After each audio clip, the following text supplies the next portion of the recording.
So when I first moved to Omaha, one of the first things I did was Google men's haircuts Omaha. And that's when I found that there wasn't anything that I wanted at the time from a quality standpoint. I wanted a better experience. I have ideas all the time. I don't always act on them, but every time I needed a haircut, that idea would percolate, and it would percolate. We were out eating, I think at Chili's, and we were going home, and I remember just being in the passenger seat, and he was like, I have to go get my haircut tomorrow. I wish there was a place where they specialized in guys' hair. I could make an appointment, but then there would also be a bar. I was like, yeah, that's cool. That's a good idea. Someone will probably do that at some point. And he's like, we should do it. And I said, we should not do that. A few months later, February 6th of 2014, I told my two best friends over drinks one night, hey, what do you think about this idea? At the well in Kansas City, we're sitting around drinks, and he pulls us, Sean and I, aside, and very nervously is, starting to pitch us Scissors and Scotch. And we were sober enough to know he was pretty stupid at this idea. We both thought he was joking the first time. Thought it was just another one of his wild-ass ideas. They all had this common, goal of being business owners. And so I was like, oh, God damn it. Sean was still in law school at the time. Tanner moved into my basement. I would just say it was chaos for the next few months. It was a lot of late nights, a lot of moonlighting, all the stereotypical startup stuff, using credit cards and just no sleep. But I mean, it's so much fun designing it. We got turned down by 7, 8, 9, 10 banks. I mean, one after another. We were actually in Las Vegas for one of our friends' bachelor parties when we got the call from a banking broker. Gave us the great news when we were in Vegas. So perfect place to, kind of celebrate that, this was going to happen. I can't let them just go and do it by themselves. I gave my notice to my job, researched how to be a bartender on YouTube. We knew early on, day one, we have to find somebody who, is an expert in cutting men's hair, and had a chance encounter with, of all people, a bald dude. He said, you need to meet Brandy. Normally when a client comes in and sits in your chair, you talk a lot about them. He was very interested in me. What's your background? How did you get here? Why do you love men's grooming? Turns out she's a barber, esthetician, cosmetologist. She's working for American Crew. She travels across the country teaching how to cut men's hair, and I'm like, this is our person. Well, that night I messaged her on Facebook. Slide into the DMs, I think is what the kids call it. I loved the idea. Everything that they wanted in this barbershop was exactly aligned with what I wanted. But then you said no. I did, I said no. We didn't take no for an answer. She made some recommendations. For example, we were going to get these, $400 chairs, and we ended up buying $2,400 chairs. It just goes to show that it wasn't just a pipeline dream, it was something that they were actually going to execute. Ultimately, I think if we don't make that decision in that moment, Brandy's probably not a part of the company, and we probably don't have the success that we have today.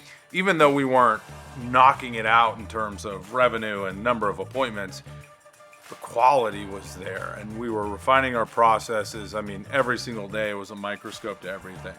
I worked the front desk every day. I got to meet every single client that came in. I'll never forget, we had this member, and he says, hey, Eric, I can't wait to come back to get my haircut. And that's when I knew we had something special.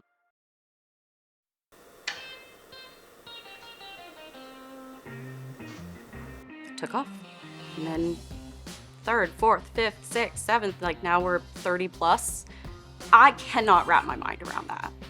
All the way from Seattle, Washington to Washington, D.C. So we have an amazing brand, a sexy brand, one that resonates with the current consumer, and we knew we had to bottle that, and we knew we had to grow, right? We wanted to scale. Anytime the guys needed to tell me something that they knew that I probably wasn't gonna take very well, they would always take me out for margaritas. They were like, hey, I think we are going to franchise. And I was like, ooh, don't like that idea. What made me extremely nervous in that area was the quality control. We never wanted to lose our core. If we're going to scale successfully, we've got to preserve the identity of S&S, and that's a major part of it. We knew what we were doing on the operations. We had our training dialed in. We wanted to build a national brand across the country.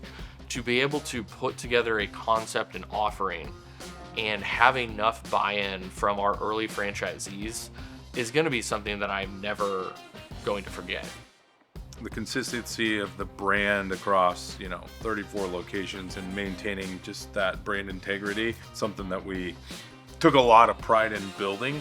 If you walked into a shop, whether you were in Las Vegas or you were in Tennessee or you were in Omaha, Nebraska, you knew you were in Scissors Scotch. The feeling of warmth and the smell of the leather and the wood, the sound of the barbershop, right? Like the clippers and the drinks getting made in the bar.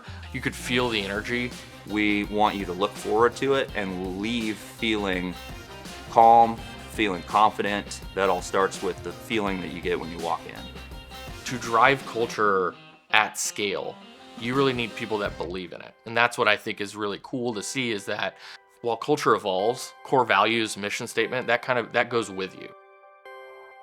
When I look back on the last 10 years, the work we have put in, the tears, the late nights, the early mornings, the experiences that I've got to share with my people.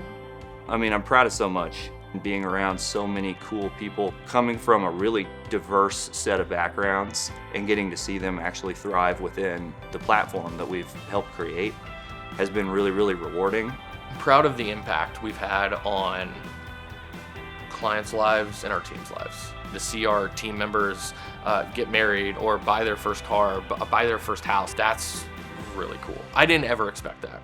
It's really cool to see stylists completely surpassing what they ever thought this was going to be. They're dreaming bigger than they ever thought they could even ever go in this career. That is probably what I'm most proud of. The individual growth of so many people, the impact it's had on so many lives. I mean, that's the permanent reminder of like why you do it. I guess what am I most looking forward to? I think it's that, right? Just continuing to see the success of other people through S&S. We're confident we can tackle almost anything at this point, just because that's been the mindset the whole way through. We're really, really excited because of the people we have and the mindset of the culture within it. What I'm looking forward to the most, I would say, over the next iteration of Scissors and Scotch is the journey with the team. Because I really do feel like we have the right people in this brand at this moment. Man, I know it's gonna get there.